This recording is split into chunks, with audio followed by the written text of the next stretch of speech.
Hello everyone, welcome to the channel. Teachers day की आप सभी को मंगलमय शुभकामनाएं। तो आइए करते हैं आज के टास्क का सलूशन। ये है आपका 26 टास्क पूछा गया था 3 सितंबर 2025 को। मोबाइल फोन और परिवर्तित हो रहे जीवन मूल्य, ये आपका इसे पूछा गया था। जो लोग हमारे पेड बैच से जुड़ना चाहते हैं, आज ऑफर चलाया गया है टीचर्स डे के उपलक्ष्य में। तो पीसीएस वंडर टेलीग्राम चैनल से जुड़ेंगे, वहां पर आप ऑफर चेक करेंगे। आज मात्र 300 में ये कोर्स मिल रहा है, जिसका जो बेस्ट प्राइस है वो है आपका 500 रुपये। तो 300 में अवेल करने के लिए चैनल से जुड़ेंगे और फटाफट ऑफर अवेल करेंगे। तो आइए करते हैं आज के टास्क का सोल्यूशन। मोबाइल फ़ोन और परिवर्तित हो रहे जीवन मूल्य, ये काफ़ी इम्पोर्टेंट ऐसे है। तो सुजीत कुमार पाठक जी हमारे पेड बैच के एस्पिरेंट हैं, ये लिखते हैं। तो देखो यहाँ पर थोड़ा सा गैप छोड़ना होता है। जब भी आप ऐसे लिखेंगे तो पैराग्राफ के अकॉर्डिंग ही लिखेंगे। यहाँ पर 1 से 1.5 इंच का गैप होना चाहिए था। उसके बाद स्टार्ट करते हैं लिखना। आज का युग, ये आपका प्रस्तावना है। प्रस्तावना मुख्य विषय और उपसंहार, जिसको कंक्लूजन बोलते हैं। तो प्रस्तावना यानी भूमिका, ऐसे का संपूर्ण विवरण होता है संक्षेप में कि ऐसे में क्या क्या चीज़ें लिखी गई हैं, क्या क्या उसका आशय लिखा गया है। तो 100 से 150 शब्द में आपका प्रस्तावना रहेगा। उसके बाद में मुख्य विषय में 300 से 400 शब्द के बीच में सीमा रहती है, और उपसंहार में भी आपका लास्ट में 100 से 120 शब्द जरूर लिखेंगे। तो करते हैं आज के टास्क का एनालिसिस। आज का युग विज्ञान और तकनीक का युग है। तकनीकी विकास ने मनुष्य को नई दिशा दी है। मोबाइल फोन आधुनिक युग की सबसे बड़ी उपलब्धियों में से एक है, जिसने न केवल संचार की सीमाओं को तोड़ा है, बल्कि जीवन के हर क्षेत्र को प्रभावित किया है। लेकिन जहां एक ओर मोबाइल ने हमें नई ऊंचाइयां दी हैं, वहीं दूसरी तरफ यह बदलते जीवन मूल्यों का भी एक सशक्त प्रतीक बन गया है। जीवन मूल्यों में यह बदलाव निम्न पंक्तियों में साफ झलकता है। जमाना बदल रहा है, हवाएं बदल रही हैं, तकनीक की चमक में परछाइयां ढल रही हैं। आइए विस्तार से एक नज़र डालते हैं मोबाइल फ़ोन क्या है। तो मोबाइल फ़ोन के बारे में बताते हैं, इसकी उपयोगिता और प्रासंगिकता क्या है, और ये हमारे जीवन मूल्यों को किस तरह, किस हद तक प्रभावित कर रहा है। आधुनिक मोबाइल फ़ोन एक पोर्टेबल टेलीफोन है, जो वायरलेस तरीके से रेडियो तरंगों का उपयोग करके संचार करता है। हालांकि वर्तमान समय में मोबाइल फ़ोन केवल बात करने का साधन नहीं रहा, ये शिक्षा, व्यवसाय, स्वास्थ्य, बैंकिंग और सामाजिक संबंधों का केंद्र बन गया है। मोबाइल फ़ोन ने जहां मानवता को एक नई ऊंचाई प्रदान की है, वहीं दूसरी तरफ एक गहरी खाई की तरफ भी उन्मुख कर दिया है। आइए पहले इसके सकारात्मक, यहाँ पर सकारात्मक होगा, सकारात्मक छोटी सा बनेगी, पहलुओं पर एक नज़र डालते हैं। मोबाइल फ़ोन का आविष्कार वर्तमान विज्ञान युग के एक महत्वपूर्ण महत्वपूर्ण उपलब्धियों में से एक है। ये इतनी बड़ी उपलब्धि है कि यदि आज हमारे यहाँ पर बीच होना चाहिए, हमारे बीच 2-3 शताब्दियों पहले के पूर्वज अपने तत्कालीन स्मृतियों के साथ हमारे, फिर से गलत लिखा है, बीच होते, तो अवश्य ही वे विज्ञान इस चमत्कार को देखकर विस्मित विस्मित हो जाते। उस दौर को याद कीजिए कीजिए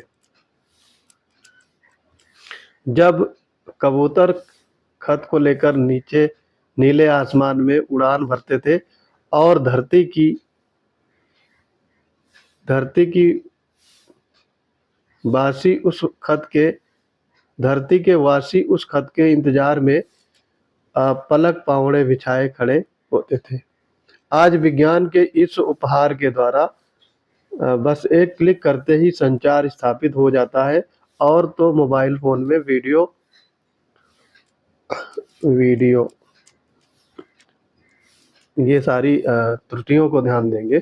वीडियो कॉल के माध्यम से दूर स्थित अपनों को मानो वर्चुअली ही सही पल भर में प्रत्यक्ष कर दिया है। ऐसा लगता है मानो स्वयं और दूर स्थित अपनों के मध्य एक पतली दीवार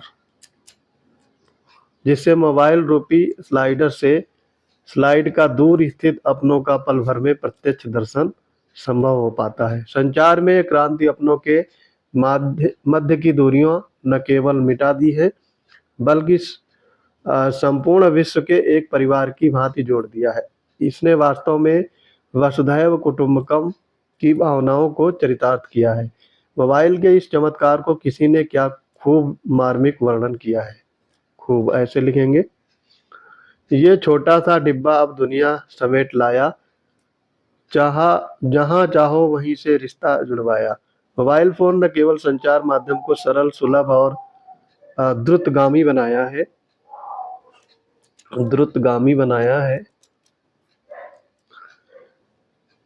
बल्कि शिक्षा, व्यापार, स्वास्थ्य, चिकित्सा, कृषि और पर्यावरण, कृषि नहीं होता है कृषि और पर्यावरण, ज्ञान, विज्ञान एवं जन जागरूकता अभियान सभी पहलुओं को गहराई से प्रभावित किया है। वर्तमान में मोबाइल फोन ज्ञान विज्ञान का कोश है। इस ज्ञान कोश को इंटरनेट के माध्यम से प्राप्त किया जा सकता है। एक दौर था जब शिक्षा अमीरों और प्रभावशालियों की जागीरें, आपको वर्तनी पर ज्यादा ध्यान देना है, जागीरें थी, परंतु आज के संदर्भ में शिक्षा सहज उपलब्ध है। हर कोई अपनी आवश्यकता अनुसार वांछित शिक्षा प्राप्त कर सकता है। आज संसाधनों की कमी शिक्षा अर्जन के रास्ते में बाधक नहीं है। इसने शिक्षा के मूलभूत अधिकार को वास्तव में साकार कर शिक्षा का लोकतंत्रीकरण किया है। डॉक्टर एपीजे अब्दुल कलाम, यहाँ पे अब्दुल कलाम कहते थे, सपने वे हैं जो आपको सोने न दे, मोबाइल को सपनों की राह का सहायक बनाए, बाधा नहीं। नेक्स्ट पैराग्राफ में ये लिखते हैं, मोबाइल फोन हमारे आर्थिक गतिविधियों को भी गहरे रूप से प्रभावित किया है। यदि यूं कहा जाए कि इसने हमारे व्यापार को जल प्रवाह की तरह सरल और वायु की तरह चलचल बना दिया है, तो अतिशयोक्ति नहीं होगी। आज मोबाइल फोन ई कॉमर्स साइटों जैसे कि अमेजन, फ्लिपकार्ट, मीशो आदि के माध्यम से व्यापार के तरीकों को बदल दिया है। जहां एक तरफ इन ई कॉमर्स प्लेटफॉर्म से सामानों को क्रय विक्रय आसानी हुई है, वहीं दूसरी तरफ देश विदेश में बने उत्पाद को एकल मंच प्रदान किया है। सुदूर जंगलों में उत्पादित उत्पाद आज आसानी से ई मार्केट प्लेस पर उपलब्ध है, जिसके माध्यम से हमारे आदिवासी भाई बंधु अपनी आर्थिक स्थिति को सुधार कर मुख्य धारा में शामिल हो रहे हैं। वस्तुतः मोबाइल फोन आर्थिक लोकतंत्रीकरण के सपने को साकार कर रहा है। ये डिजिटल लेन देन की सुविधा प्रदान कर अर्थव्यवस्था को डिजिटल बना दिया है। ये पैराग्राफ काफी इंपॉर्टेंट इन्होंने लिखा है। आज एक क्लिक करते ही कैश के झंझट बिना तुरंत मनी भेज सकते हैं। भारतीय डिजिटल अर्थव्यवस्था को 1 ट्रिलियन तक पहुंचने में मोबाइल का महत्वपूर्ण योगदान रहा है। नेक्स्ट पैराग्राफ में लिखते हैं, मोबाइल फोन चिकित्सा, कृषि, पर्यावरण, जन जागरूकता सभी पहलुओं के गहराइयों से प्रभावित किया है। आज मोबाइल के माध्यम से टेलीमेडिसिन आदि को सुविधा घर लिया जा सकता है। आज मोबाइल के माध्यम से टेलीमेडिसिन आदि की सुविधा घर पर ली जा सकती है। ये ऐसा लिखना चाहिए था, घर पर लिया जा सकता है, थोड़ा सा गलत है ये सेंटेंस। किसान भाई फोन के माध्यम से मौसम पूर्वानुमान की जानकारी, उचित बीज, कीटनाशक, उर्वरक, मिट्टी की गुणवत्ता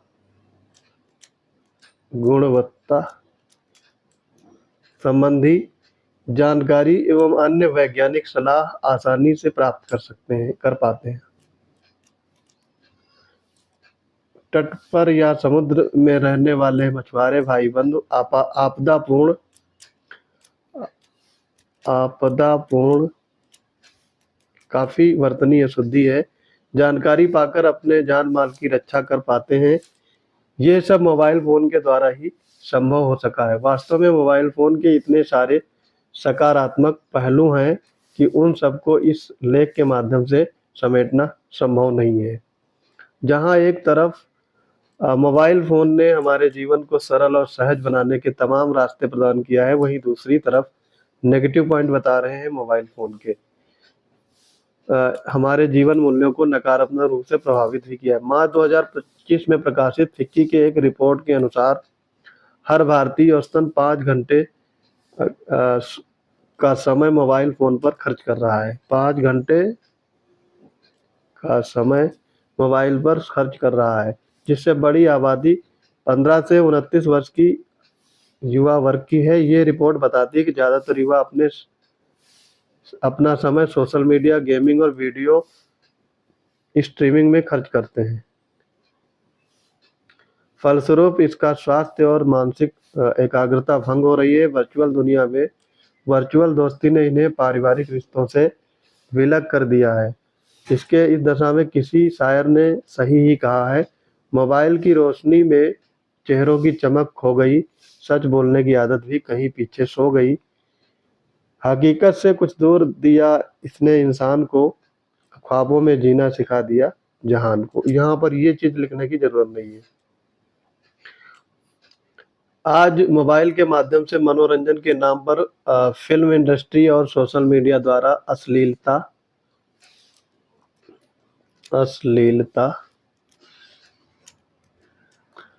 परोसी जा रही है, जो हमारे नैतिक मूल्यों पर सीधा हमला है। सीधा नहीं, सीधा हमला है। इतना ही नहीं, समाज के दुश्मन धन और शोहरत का लालच देकर युवाओं को अपहरण, मानव तस्करी, ड्रग तस्करी, नक्सलवाद एवं आतंकवाद जैसे कुकृत्य के लिए भड़का रहे हैं। अतः ऐसे वातावरण में मोबाइल फ़ोन का विवेकपूर्ण आवश्यक उपयोग आवश्यक ही नहीं बल्कि अनिवार्य होनी चाहिए। मोबाइल फ़ोन का विवेकपूर्ण उपयोग आवश्यक ही नहीं बल्कि अनिवार्य होना चाहिए। इसमें दो राय नहीं कि जहां मोबाइल फ़ोन मानवता को नई ऊंचाइयां दी हैं, वहीं दूसरी तरफ हमारे बदलते मूल्यों को नकारात्मक रूप से प्रभावित किया है। हालांकि ये उस अग्नि की भांति है जो जीवनदायिनी भी है और प्राणहरणी भी। ये पूर्णतः हमारे उपयोग के तरीके और मांग पर निर्भर करता है। यदि विवेकपूर्ण और संतुलन उपयोग के साथ साथ खासकर युवाओं में नैतिक परक शिक्षा को बढ़ावा दिया जाए, तो अवश्य ही ये मानवता के हित में सर्वोत्तम उपयोग सिद्धि होगा। मध्य मार्ग ही सर्वोत्तम है। यहाँ पर मध्यम लिखना चाहिए था, मध्यम मार्ग ही सर्वोत्तम है, महात्मा बुद्ध। तो कुल मिलाकर के इनके हिस्से में अशुद्धि बहुत ज़्यादा है। अशुद्धियों पर ध्यान देने की ज़रूरत है। अशुद्धियों पर ध्यान देने की बहुत ज़्यादा ज़रूरत है, क्योंकि एग्जामिनर आपकी अशुद्धि पाएगा तो बहुत ज़्यादा मार्क्स आपके डिडक्ट कर देगा। प्रस्तावना में पैराग्राफ बनाने हैं, ये ध्यान देना है। कंक्लूड भी अच्छा आपने किया है, और जो बीच का मुख्य पार्ट का टॉपिक्स है या जो संदर्भ है वो भी आपने बहुत अच्छा लिखा है, लेकिन अशुद्धियाँ बहुत सारी हैं, तो अशुद्धियों पर अगर ध्यान देंगे तो आपका काम बन जाएगा। 40 में इनको यहाँ पर 23 मार्क्स मिल सकते हैं। तो आई होप ये वीडियो आपको समझ में आ गया होगा। हमारे पेड वेब से जुड़ने के लिए PCS वंडर्स टेलीग्राम चैनल से जुड़ जाएंगे। वहाँ पर आज टीचर्स डे का विशेष ऑफर चल रहा है। 500 का जो कोर्स है उसकी फीस 300 ओनली कर दी गई है। तो आप जुड़ करके हमारे पेड बैच का मैक्सिमम लाभ अर्जित कर सकते हैं। मिलते हैं अपने अगले इंपॉर्टेंट वीडियोज के साथ, तब तक के लिए पढ़ते रहिए। जय हिंद।